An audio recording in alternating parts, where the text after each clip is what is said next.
townships and others in negotiating issues in lawsuits and other matters, have negotiated collective bargaining agreements for townships and private employers. And in all those situations, the agreement is reached before it's taken to the body that approves it. Not the way this is going tonight, where you're asked to approve something that never has been agreed to by the Conservancy. We frankly view this as the mayor's take it or leave it proposal, because we got this in December and we've asked repeatedly to have meetings to discuss objections that exist to it without any opportunity to do that. Council has never had the opportunity to meet with us that I'm aware of to discuss issues that might exist here, and it would be something that we would welcome. The primary problems with the proposed agreement are paragraphs 14, 15, and 18, which involve the length of the time that the lighthouse might be in this location. The right to adopt rules and regulations which the city can impose on the use of this property without any input from the Lighthouse Conservancy, and which could cause grounds for termination. And the right to terminate without cause has been discussed. We know these are not council's terms, again, because you have not had the opportunity to sit down with us and discuss them. We've been told that this council may not want to tie the hands of future city councils, or that this is what the law director recommends because he prepared it and the council would just be following it. Or the right to terminate without cause has been in other agreements that the city has had. But I don't think that these reasons stand up to any real scrutiny. Just because something's been done before is no reason to continue to do it. This location is not land that's owned by the city. It's a submerged land area that the city leased from the state of Ohio. I don't think that you can find another situation comparable to it where a structure is placed on land that the city has leased from the state. Moreover, if this council were to lease land in Waterworks Park to a developer, would you really insist on a right to terminate that lease and have the buildings removed because this is how we've always done it before? I don't think so. And if you're leasing or selling land for development in Waterworks Park, are you not tying the hands of future councils? So I don't think that that reason stands up to much scrutiny.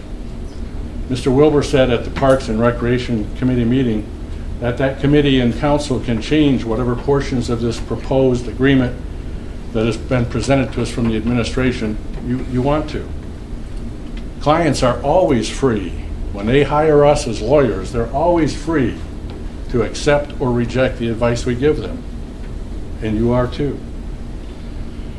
In summary, I want to submit that I think the council should do something positive for the city of Port Clinton. It should not adopt a less than acceptable proposal from the administration that negates the unbelievable quality of work and craftsmanship that these people have put into restoring that lighthouse so that it is now in a condition that's better than the original. It's something that just could not have a price tag put upon it if you were to try to undertake this on your own. When this lighthouse is floated down the Portage River and comes around to the shoreline of Lake Erie, it will be an awesome and spectacular media event, I predict, with news coverage from all over, television and press. It will be something that the city can be very proud of, and you 7 people who are the decision makers here can also be proud of it. You have the ability to make this happen, and we hope you have the courage to make it happen by either holding off on approving something tonight that's flawed, significantly flawed, so that we can discuss it with you or to the Parks and Rec Committee if that's your choice.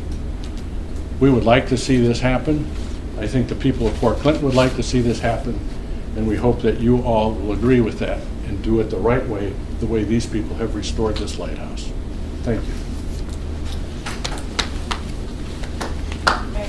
Excuse me, this is a meeting, it's not a, may I respond to that, please? Our Parks and Rec meeting, we reviewed this contract. We didn't have it for long before our first meeting. I was asked at that meeting when our next meeting was. When I announced that it was 30 days, people weren't happy with that. So we set a special meeting to try and get this moving. We want the lighthouse there. We appreciate everything that everyone has done. That's our goal, is to make Port Clinton better. There have been a lot of great things that have happened in Port Clinton. We have the downtown, we have 2nd Street. It's a wonderful thing. And that would be a great addition to what we're doing. We're not trying to stop what's happening, but we're trying to get things moving. That's why we had our special meeting. We did some changes to the contract with in there. They didn't like the 180 days. We changed that to 365. That evening, we were presented with another proposed 15. Mr. Wilbur incorporated that in. Today, we're receiving more. You know, we're trying to make this thing move too.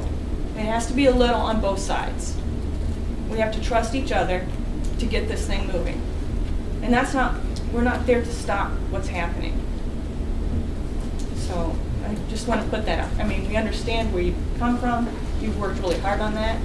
But now we were ready to proceed tonight, and we can waive the 3 readings, keep the emergency clause, and now we're hearing that that's not what you want. You want more time. If that were the case, we would have just tabled it we could have just tabled it for a meeting, reviewed it, and done some other stuff, and had our next Park and Recs meeting. So, thank you. May I respond to that? Yes. If you can do it quickly. Very quickly. We don't disagree with what you said, but the agreement essentially has the same problems with it. We didn't know last week that you were going to approve it and send it to council. It still has those flaws that we discussed with your committee and that we would like to have rectified or addressed or discussed. Thank you. That's it. That's all? Okay. I want to make, I'll try to make a couple comments. First of all, the reason that we put this into committee was the administration had felt they'd gone as far as they could with this contract. So it was put in the committee for review in order to move it forward. Because we had hoped that the lighthouse would be on the property that we have designated by summer, before the end of the summer. So we moved it to committee. I moved it to the committee because I want you all to know, because there's been a misnomer. The mayor puts nothing in committee. The only person that can put anything in committee is myself. I put this in committee. And I put it in the committee so that we could move forward on it. So it went to committee so that the committee could discuss it and decide to do what they wanted to do with it. They had one meeting, they had another meeting, and there have been some changes, and we discussed early this evening that we're going to let it go for at least another reading. But it was moved to committee to get it moving. It's been in an impasse for a long time. And you guys are making a lot of assumptions about the fact that we don't want it, that we're going to move it because of development, and none of those things are true. It's going on a piece of property that isn't even in the development area scope. A piece of information we've given to the Lighthouse Conservancy many, many times. Now,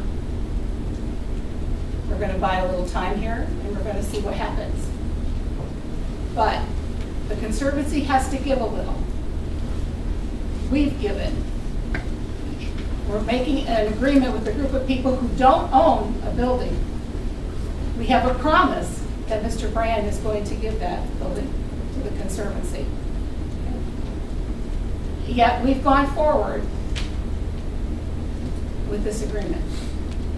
So we all need to sit back a little, let the committee do what they're supposed to do. Okay. We'll now go to the mayor's comments. Nothing tonight, Madam President. Thank you. Auditors report. Treasurer's report. Nothing tonight, Madam President. Thank you. Law director's report. I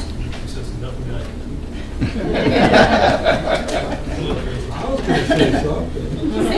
Safety service director's report. Amen. Thank you.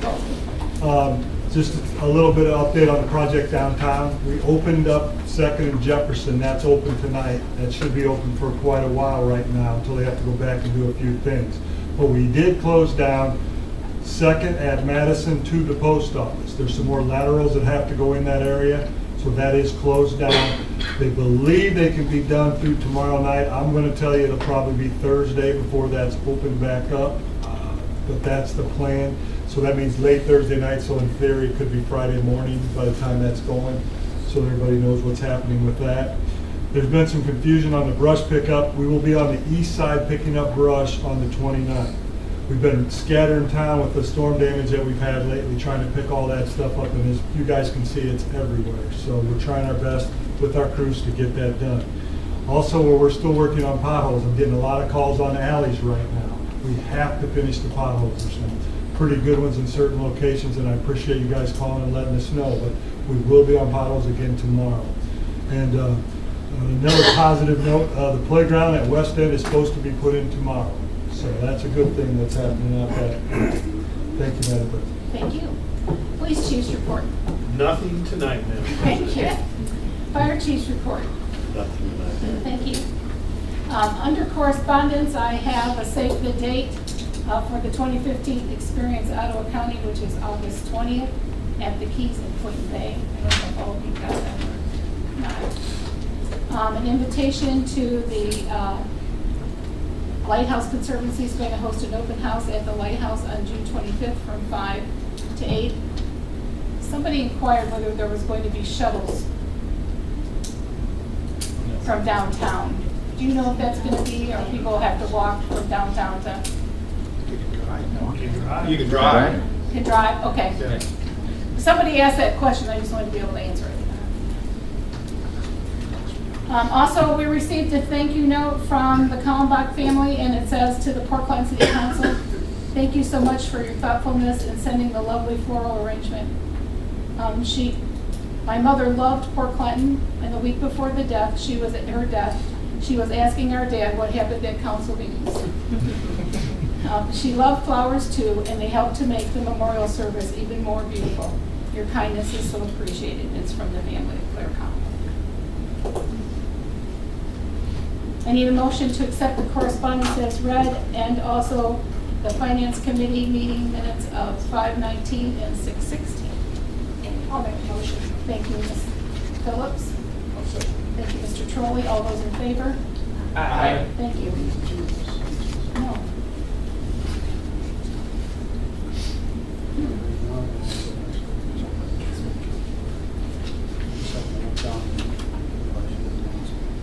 We will now go to the reading of ordinances and resolutions. We have no third or second readings of ordinances and resolutions. We'll go to first readings. With the clerk please read by title and summary only, ordinance 12-15. Ordinance 12-15, an ordinance authorizing and directing the Director of Safety and Service to enter into a right of entry and license agreement with the Port Clinton Lighthouse Conservancy, subject to approval of the Ohio Department of Natural Resources, and declaring an emergency. Does council wish to take any action this evening on ordinance 12-15? Seeing none, we will move that for its second reading to the July 14th meeting. We will now go to business from the floor. Mr. Snyder. Nothing tonight? No, I'm kidding.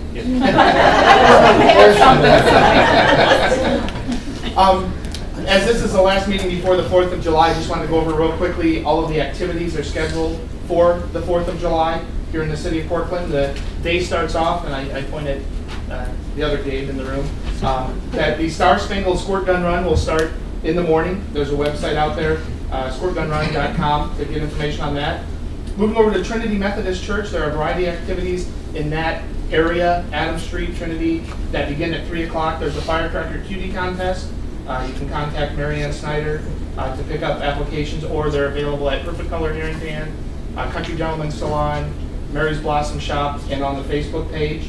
Also at that same time on the lawn of Trinity is an ice cream, apple pie, and hot dog social that's put on by Nidecker and Levesque. There's also in the 100 block of Adams Street at that same time the Classic Car Show. If you're interested in reserving a spot for your classic cars free of charge, we do ask for donations. You can go to our Facebook page or stop by Country Gentleman's Salon or give me a call. We'll get you one of those. Moving inside Trinity at 7 p.m., the Voices of Freedom concert. This is a community choir that Greg Fox, former high school vocal instructor, has put together the past couple of years. I listened to their rehearsal the other night. They rehearse on Wednesdays. If anyone's interested, contact Greg Fox in participating. They sound absolutely spectacular. They're going to mix it up. It's not going to be all patriotic music this year. It should be, again, another wonderful show. Moving then over to Waterworks area. Starting at 8 o'clock is the Family Dance Party, sponsored by PortClintonRadio.com. They'll have a DJ in the park area, spinning the records to get people in the mood. Leading up to the Gala fireworks at 10 p.m. Again, the music will be simulcast on PortClintonRadio.com or in the park area. So that's all of the activities for 4th of July. There are somewhere in the neighborhood of 225 or 224 of these posters in and around town. So we look forward to another fun-filled evening. There'll be a couple of vendors in Waterworks Park, the Lions Club, and another group selling ices, if you want to call it that. The Kiwanis Club of Port Clinton has volunteered to pan the crowd for funds. As you know, I scream and holler and jump and snort every year about trying to raise funds for the fireworks and all the other activities. So they have graciously donated to pan the crowd, so open up your wallets and help out there. Moving on to other business, the Finance Committee has had a pretty active couple of months. At our last Finance Committee meeting, we made a significant step to acquire a new city garage. We directed Mr. Hatfield to pursue some additional information, gave him some parameters, and take the next step, getting legislation over to Mr. Wilbur that we'll be bringing to full council for the acquisition and renovations of a new city garage on Park Avenue here in Park Drive here in town. So look forward to that in a bit. And then for quite some time, a very, very long time, we have been discussing tap-in fees, sewer tap-in fees throughout the city. We've talked to other jurisdictions. We've had conference calls with the supervisors of various sewer districts. We've looked at what other cities do, and basically what we realized is there's no wrong way to eat a Reese's peanut butter dough. Everybody does it different, and it boils down to 4 main topics that we've talked about in our group. Those are development, revitalization, sharing the costs of the current facility, and environmental factors. It just so happens that the Infrastructure Committee recently also took up the same topic, and Mrs. DeFreitas can talk about that later, because there was some movement made in that committee as well that mirrors what I'm about to announce here. But the Finance Committee has made a recommendation to Council to amend Section 91103, and I'd like at this point, Madam President, to make a motion from the floor that Council amend Section 91103, paragraph C and D of the city's codified ordinance by adjusting the base sewer tap-in fees as found in paragraph C from $1,105 per EDU to $110.50 per EDU, and adjust the base capacity fee found in paragraph D from $2,050 per EDU to $205 per EDU, effective July 1st, 2015, and making no other adjustments to this section. And I copy for Lee as well. We can't just make a motion from the floor to adjust this? I sent a couple of requests. Has to be by ordinance. I wasn't aware of that. I had sent a couple emails and never had a response. So I would like to withdraw that motion and amend that we direct the law director to Motion to go ahead and draft ordinance according to all this stuff. I'll stop it there, and then during discussion I'll have a question for the mayor. So the motion on the floor is to direct the law director to to make these adjustments as stated. I have a motion, I have a motion on the floor as stated by Mr. Snyder. Do I have a second? I'll second. Thank you, Mrs. DeFreitas. Any discussion? One of the topics that was discussed in infrastructure is the timely nature dealing with Lakeshore Drive and the county's process, and will we need to move prior to July 1 on this? Part of the discussion concerning Lakeshore Drive tap-ins was as they were trying to move forward with putting all the sewer lines, you have a lot of people that were not anticipating those tap-in fees, which at this point for them would be over $3,000. Speaking with the county, they had asked me to go to infrastructure and finance committee, and I talked to, obviously, the president of council concerning this, or whether or not you could set up a pay schedule. If this is going to go through before July 1st, which obviously don't have to be until July 14th, I believe. I think they have a little bit of time. If this were to go through, personally, I don't see any need for any payment plan. You're only talking about $465 between the license fee and an inspection fee. So obviously, that's we're doing.